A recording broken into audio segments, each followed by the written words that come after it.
What the history? Biblical proportion. The floating axe head. Our second episode is about the miracle of the floating axe head. Have you heard of it?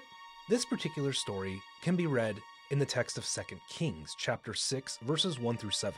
Elisha, not to be confused with Elijah, is central to the story, and it goes like this. Now the sons of the prophets said to Elisha, "See, the place where we dwell under your charge is too small for us. Let us go to the Jordan, the river, and each of us get there a log, and let us make a place for us to dwell there." And he answered, "Go." Then one of them said, "Be pleased to go with your servants." And he answered, "I will go."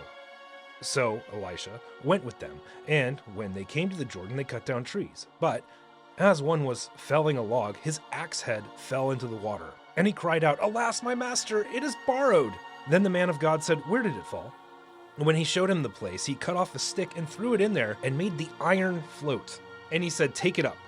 So he reached out his hand and took it. Okay, mind-blowing. If you just think about the pure physics of this is insane, right? Really, it's like it doesn't seem like a big deal.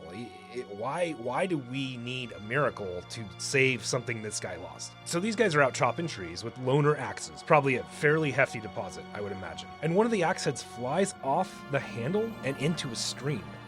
He freaks out, of course. I mean, he has a deposit on it. He thinks he's definitely not going to get that deposit back unless they find it. So he asks Elisha for help, who then throws a stick into the water, which causes the heavy iron object to float to the surface.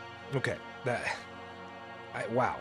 There's a lot of things in the Bible you just don't understand. This is definitely one of them, why they include it. We know that this axe head was made of iron, right? Iron sinks in the water. How, and more importantly, why would this axe head float? It sounds like a bit of a who cares miracle, right? I mean, couldn't the guy, who's not even named in this text, by the way, with Elisha, none of the guys with Elisha are named, use one of his friend's axes for the time being? Well, I think that this is God showing us that he will provide, even in the smaller situations, the ones that we worry about, that may not be life or death, but they do matter to us. When all seems lost, even if we're making a big deal out of a lost work tool, God provides what we need. It's still a very odd story to include in 2 Kings, in my opinion, but that's above my pay grade, okay? What the history?